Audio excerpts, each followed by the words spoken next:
memo over what to do with that plan. But at the same time, we also had $200 million in ICIP improvements that needed to be, that were identified that needed to be done to the system.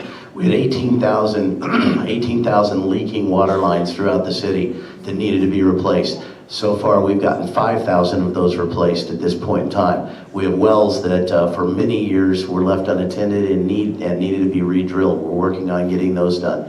Lift stations that were way out of date that are now finally being replaced. And yes, a 47-year-old wastewater treatment facility that was limping along on one arm, that with no redundant systems attached to it, that needed to be replaced, and we are working through the appropriate solutions to make sure that we make the most cost-effective use of the dollars that we have available. Now, that being said, when I took office, the plan was to borrow $35 million, and in reality, what we did was I backed that off and looked at what was actually needed to be borrowed, which was only about $22 million. So what we wanted to do is see if we could put the rest of the money into a sinking fund and start cash funding utility improvements. So in the last 2.5 years, 3 years, I'm happy to report that we've cash funded over $20 million worth of improvements to the utility without borrowing a dollar and without paying a penny in interest. By smart management and re-evaluating our priorities, we're able to bring these costs down. Eventually, when we get these improvements made, is there a water reduction in the future? I hope so. I pay the same bill everybody else does. I would love that. Anybody up here would be a hero for that. But that being said, we've got to continue to improve our water infrastructure.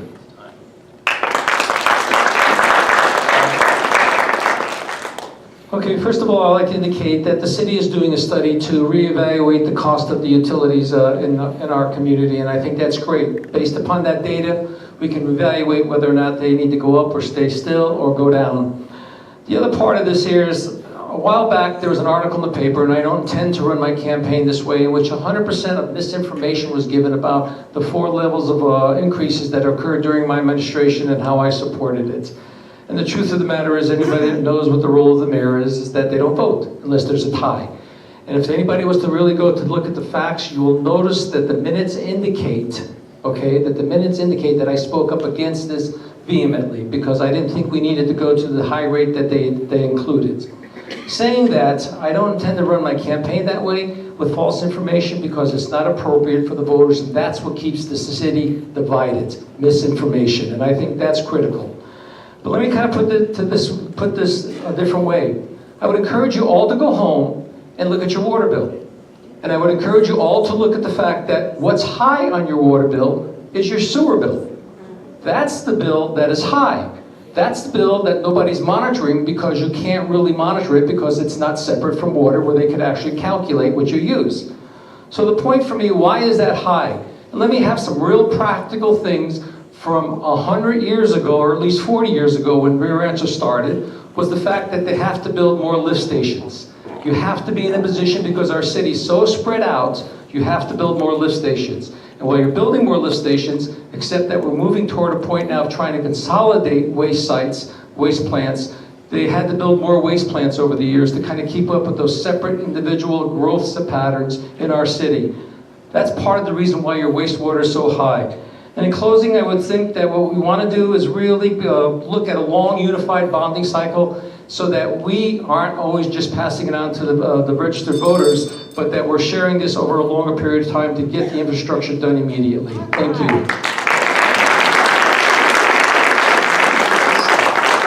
Okay, first question goes to Greg Hall. All right, on this question, bear with me, there's a few questions put together. So, Rio Rancho has never been a big box destination. Vacancies in shopping centers continue to grow. And then you have areas like Northern Meadows and Northern Hills that need stores and businesses.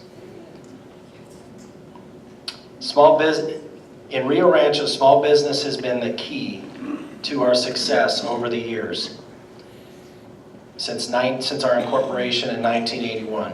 What are you going to propose to support small business in our community so we can have the services that we need? Thank you for that, and I appreciate that because I'm a small business owner-operator owning two separate small businesses, and small businesses are truly what makes the communities tick. When you think about some of the great businesses that you see throughout the country, a lot of them started right in the garage with Intel, Microsoft. They started in the house and grew to be massive companies. And so what we need to do for small businesses, and I've advocated for this from day one, is find a way to incentivize their growth and their expansion the same or in a commensurate level, a percentage level, is what we do for large corporations. So if you're going to give tax incentives for job creation to large corporations, those same type of incentives should be reduced down so that the local small businesses can enjoy those same type of savings. I'll tell you what, there's just a vast ocean of unavailability of resources when it comes to small businesses, because really what tax incentives are aimed at are getting the Goliath stores in. And when you say yes, when touching on the big box issue, is yes, we have had some boxes that have come up empty, but I am happy to report that we had some great redevelopment projects like Quan's Automotive. We had Car Crafters come in. The Albertsons box is currently under redevelopment. The Hastings box is currently under redevelopment. And we have a lot of exciting interest in the Kmart Plaza. But we are experiencing a major retail contraction. It's being called nationally the retail apocalypse, because we've stopped going to our local retailers and we're going online. And the people that are investing in us, we're not investing in them. By Rio Rancho, I'm one of the original founders of that as well. And we have worked hard to bring awareness to the value of shopping local and the jobs that it supports and the people that it supports and the businesses it supports, the police, the fire, the parks, and everything else that it supports. So I would to continue to encourage you, please shop locally.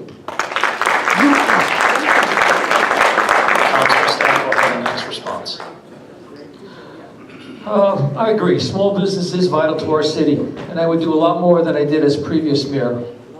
My plan is to bring small business to Rio Rancho, but it involves attracting entrepreneurship to our community, like Albuquerque is doing over there, like Greenville, South Carolina is doing, like they're working in Albuquerque with CNM and UNM to develop marketplaces, ingenuity spaces, where people are sharing common areas so that they can start their businesses and move forward and to the next step.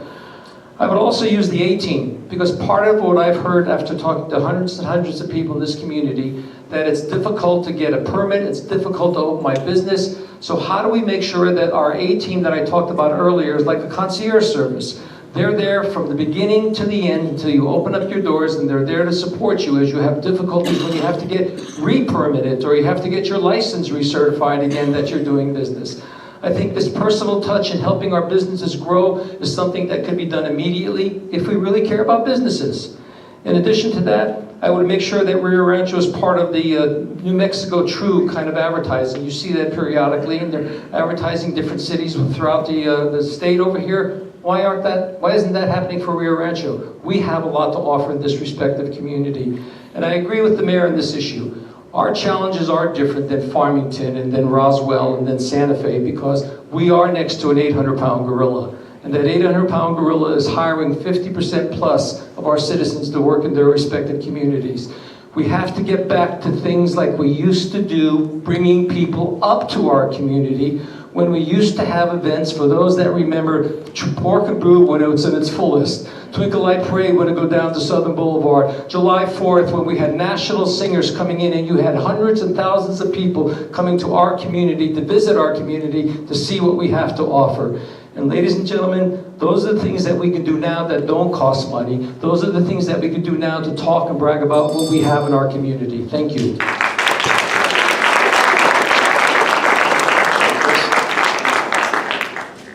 What I would like to see is a small business task force. Not sort of like what he's talking about, something a little bit different, a small business task force. And what I would like them to do, I would like it to be composed of big business, small business, and some residents to equal it out, so we have a say across the board. But let's look at our impact fees, let's look at our permitting process, let's look at the things we have in place that affect small businesses. And if we see things that aren't correct, if we see things that aren't in line with the surrounding city or the state, address those to become more competitive and bring small businesses in. So that's all I have for that question. Thank you. Okay, the next question goes to Tom Swistak first.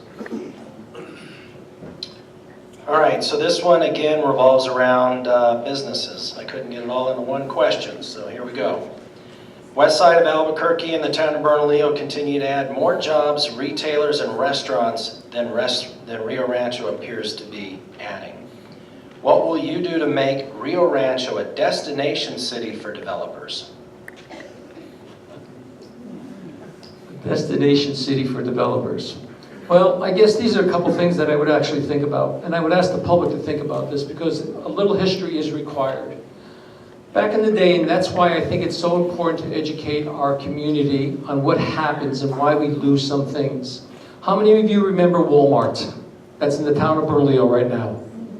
Okay? How many of you remember we couldn't figure out how to make that work in Rio Rancho because a lot of us were against it for practical reasons, and I understand it from people's perspective.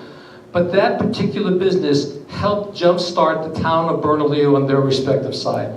They didn't do anything particular to make it a destination point. What they did was work hard to capture Walmart, knowing that there's a multiplier effect for those businesses that come into those respective communities. And you can see that happening in Bernalillo as we speak today.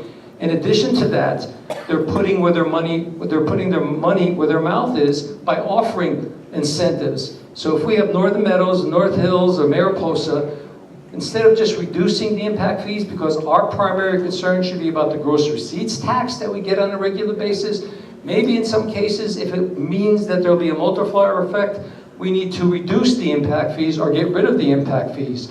Maybe we need to go to City Center and start to talk about how do we use UNM, CNM, and UNM city property to become a medical destination point or other points that we can bring restaurants and other types of businesses to those areas.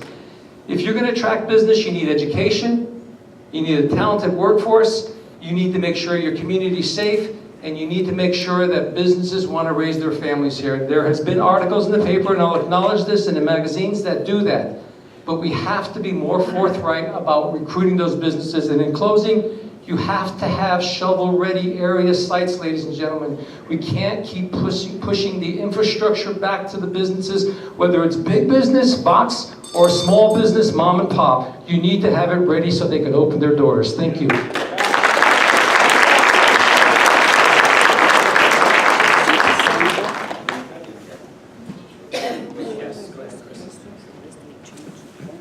I think it comes back to water again. And yes, there was a magazine that ranked Rio Rancho #1, the best. And I like a lot of things about Rio Rancho. I like, our parks, our police department, our safety. We're showing up Albuquerque and we are the best city in the state. But to be the best city, to me the best city, we don't have roads that swallow cars. We don't have water rates that are 3 times higher than the city right next door to us. So are we a great city? Yes. Can we do better? Yes. But if they want to say we're the best, to me that's not acceptable. I think we can do better, we ought to do better, and we need to do better. Thank you. Number 8, that's what we were recently ranked by Wallet Hub. Number 8 in the nation to open a small business in. We recently received that ranking. Number one best city to live in the state. We recently received that ranking. These are the things that attract companies. These are the things that attract businesses. Most recently, if you go back and Google it, Rio Rancho recently became what's known as a gig city because we want to feed that entrepreneurial spirit. And we know that having gig service to houses makes that internet access available to those entrepreneurs that are inventing things in their homes. I've been in long discussion and hopefully soon to report that we've recruited Fat Pipe up here to Rio Rancho so that we'll have our own incubator space right here in Rio Rancho. We're hoping to announce that very, very soon as they close all the loops and get everything set up. The entrepreneur spirit it lives deep within me because every job that I've had has required me to make my own decisions, to create my own opportunities, and to create an environment that allows me to be successful and take care of my family. And so that being said, bringing that to the city has made us the number 8 city in the country to open a small business in. So we'll continue down this path of success. We'll continue to build on these fundamental building blocks that we've put in place. And we will be not only the greatest place to live, but we'll be the greatest place to work. We'll be the greatest place to play. The plans that we have around City Center right at the moment do involve a medical attraction there that allows us to bring all of those facilities together and create opportunity in teaching and working and having great medical services right there in City Center. So these are things that are currently in the works. We are working diligently to create these opportunities. And and I do say this with tongue in cheek, there's no retailer that stood at the gate of the city that we said we don't want you here. So we'll take them all. It's just finding them a place. Thank you.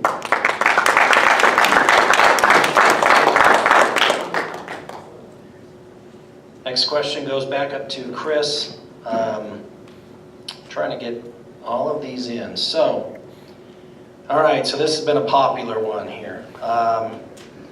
It's from a transparency issue and that waste management contract that people have been bringing up. What is your stand on the waste management contract, and what would you do differently than what occurred before in the vote and alerting citizens? First, I would like to say I like Waste Management as a company. I have to throw that out there. On clockwork, every week when they're supposed to pick up my trash, they're there. They're reliable. They're dependable. However, I don't agree with the no-bid contract process. I used to work as a purchasing clerk. I had that opportunity to work as a purchasing clerk in the city of Las Cruces. And what we did was a competitive bid process. And even if you're reliable, even if you're a company I like, even if you're my friend, even if I hold stock in your company, we're going to a no bid. We're not doing no bid. We're going to have a bid process to get the best rate and the most competitive rate. But to be fair to Waste Management, we did see a 20% increase. But 5% of that is that now Waste Management is agreeing to give 5% franchise fee to the city. So really, in the essence, it's sort of only a 15% increase in their profits because now we have a clawback in the franchise fee. But again, too, when you look at notification, like we pushed that no bid contract through and people got no notice and there was a lot of angry residents. So I think that's something we need to reevaluate. That's something we need to look at. And I don't support no bid contracts in the city of Rio Rancho. I never will. And that's my stance on that. So thank you. So the real big failure there was really the way that the Waste Management rolled that information out to the community. And that's one thing that I have said, that if I had the opportunity to do something differently, it would be to make sure that we understood how they were going to roll that notification out. But understanding what was in that new contract, we did have 4 public meetings on that. It was noticed in the paper, and I'm just telling everybody what was there. And what we were looking at, we broke it down to about a $3.20 a month increase because we had some residents that reached out and said, we want to see some certain things. As one of the city council candidates pointed out this evening, she said, we'd like to see glass recycling. Well, glass recycling is in that contract. And so there is glass recycling that was added to that. So it wasn't just a pure price increase, there were enhanced services. One of the other major concerns that we were faced with is illegal dumping. So one of the big things that was pushed forward in that was opening that landfill not just 2 times a year, but opening their landfill 12 times a year so that people could go and dump for free at the landfill as opposed to taking it out to our beautiful mesa and destroying the environment and destroying the natural habitats that are out there with all the mattresses and refrigerators and so on and so forth. We'd like to see those end up over at the landfill. Other items that were included in there were electronics and hazardous waste material pickup. So there were really environmental things that were being considered that were added into that contract. The big problem was, once again, we go back to what I would change, is that there was a big failure on Waste Management to notify people of what those changes were and how it was going to impact their bill. So going back on that, I would have made sure that that was a lot clearer going forward. So, but I think we do have a more enhanced service at this point in time. Thank you.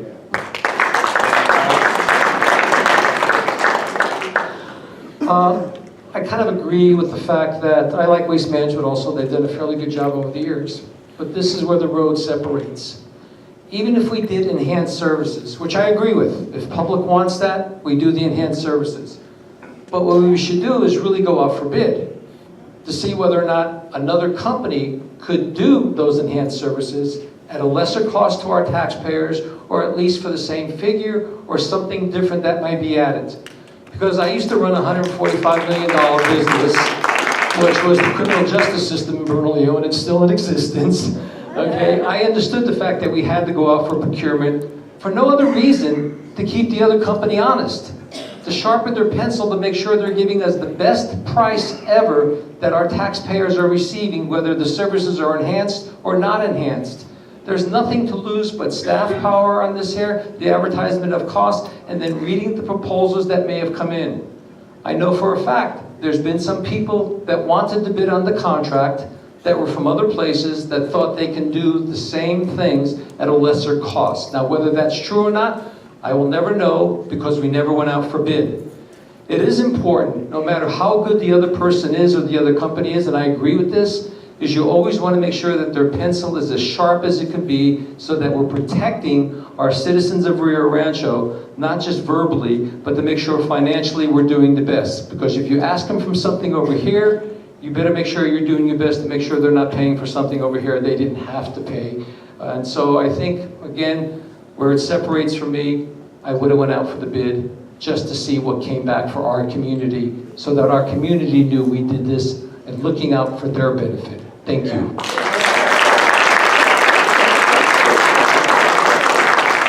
Okay, we'll have one last question, and then we'll go to closing statements. The last question is,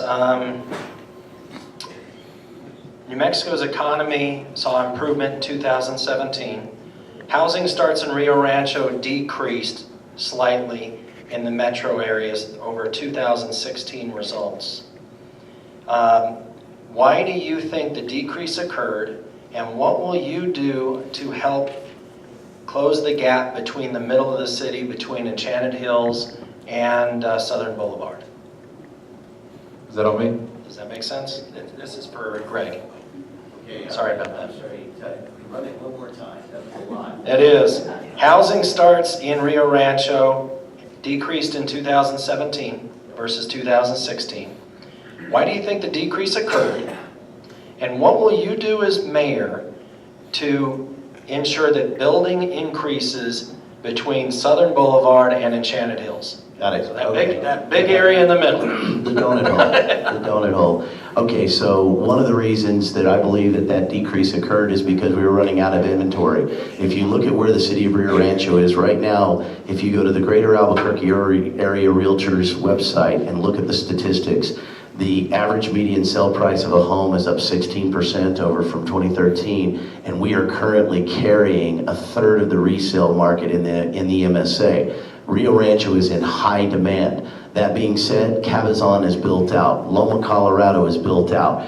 So that leaves available sites in the northern portion of the city, in Enchanted Hills, Mariposa, and some of the Salcedo and Mellon Ridge. So those are leaving people limited options. So right now what we're doing to offset that or to fix that is we now have developers seeing that inventory has been reduced to a level to where now they will come in and invest money and start bringing new home sites online. Right now, we know that we just recently approved a 1,000 home PID up in Enchanted Hills. We're looking at a 600 home PID, home development over in Unit 10, which is across from Rust Medical Center, called Los Diamantes. We're also looking at another home development that's Loma, Colorado-esque, if you will, around Cleveland High School. And all of these home sites will be hopefully under development within the next 24 months, and building will begin shortly thereafter. Some of them actually have a more aggressive timeline, but we did have a dip because we didn't have the inventory.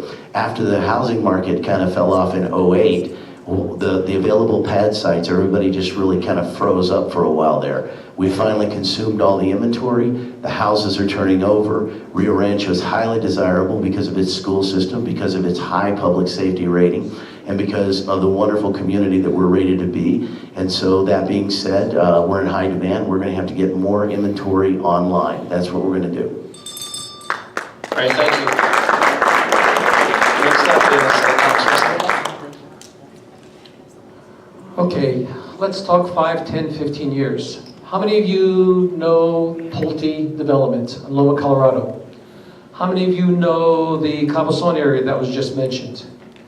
Okay, how many of you know that your utility water bills are high because of the spread out development? Along with many other things, that your waste management, if you look at that, sewer rates. There's a reason I'm asking you to acknowledge this. And I think everybody up here will admit this, but very few people want to talk about it. We have a lot of half-acre landowners throughout the world. So, and I'm going to acknowledge this is about 3 years old, but if you had 20,000 parcels of land owned by 15,000 people across this country and as far as China, it's going to get difficult to start to do infilling and have an inventory of property that developers in the future and in the present are going to be able to do in a systematic fashion like Cabazon, like Loma, Colorado. You will have that fragment development occurring. So even if these developments were to occur, then what ends up happening is what happens after those developments, because there is a high need for houses now, both in Albuquerque as well as in Rio Rancho and other parts of the state, because we were building during the recession. I was there during the recession where a lot of things were extremely difficult, and our job was to try to make sure people didn't lose ground in our respective community. We have to address the issue of eminent domain in our respective community if you're going to fully get to a point of being the second or third largest community, whatever the public decides they want to be, as long as it doesn't compromise the services for our community. We have to address that issue. By addressing that issue through eminent domain or public-private partnerships, you're going to assure our future, not just in spot places, but through the entire city. Thank you. Chris?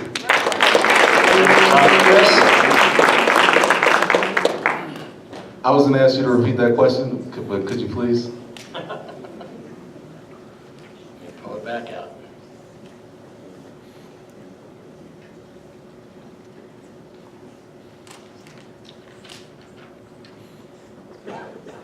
I feel like I'm out of spelling bee.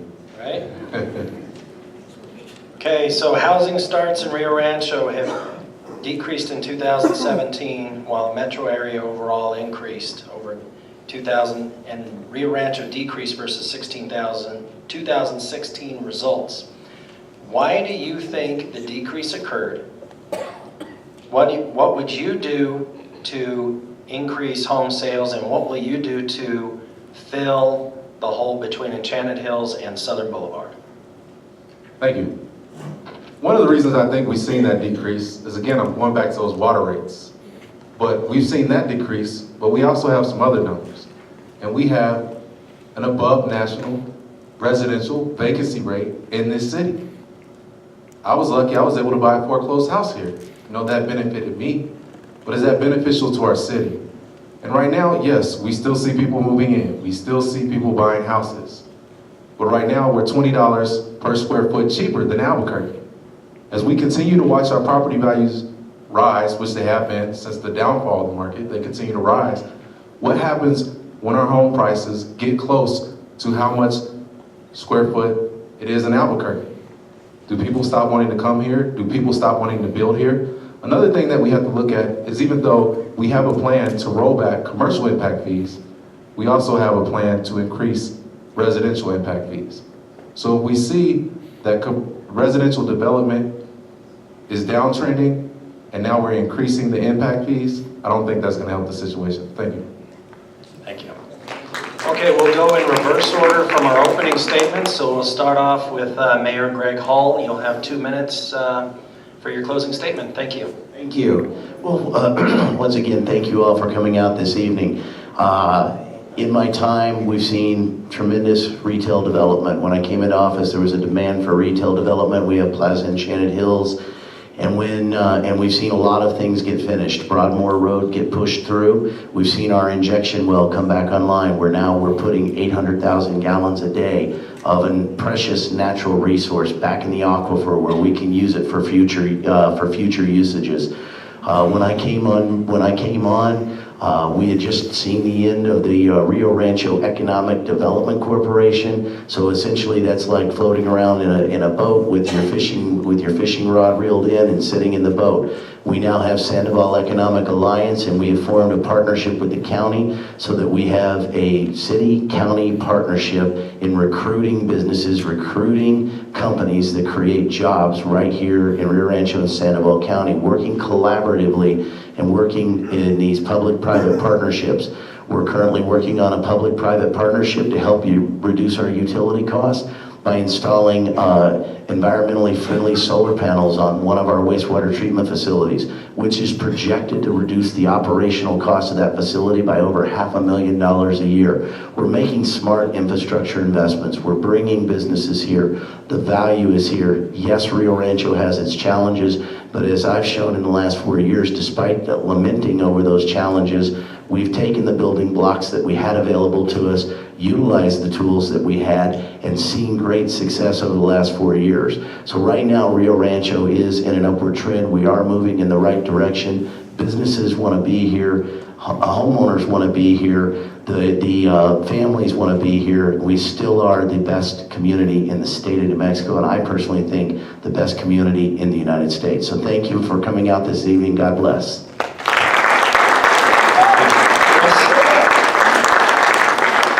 Again, thanks for having me. I just want to touch a few points here that I may have left out. No, I left them out. That's why I'm touching them again. But waste management. We talked about that waste management contract. We talked about new services. You know what? We have seniors in this community that are struggling because that $40 water bill in Albuquerque is $120 in Rio Rancho. And maybe I use water bill or water rates a little bit loosely. But when I open my water bill, yes, it includes sewage, but that's the fact. $40 bill in Albuquerque is $120 here. That's hurting our seniors that are on fixed incomes. You know what would have been a nice new service to see with waste management? Smaller trash cans for those senior citizens, where it's one senior citizen living in a household, or where it's two senior citizens living in a household, or maybe where it's just one college graduate living in a household. That would have been a service that senior citizens have been asking for in this community. And we need to think about our senior citizens. We need to think about our residents. We need to think about those rates. And again, at the beginning, I admitted, I made a mistake. I was wrong. And that's not easy to do, but sometimes you have to admit it. And that's what we have not seen with this administration. As the Albuquerque Journal continues to publish articles that we're fighting losing civil suits in regards to IPRA violations. The Attorney General has already issued a statement that we're wrong. And instead of correcting it, we continue to fight. So who's losing and who's hurting when we continue to waste our money and our legal resources fighting these losing suits? We are, the residents, we're losing. And that's something we need to change. We need to evaluate.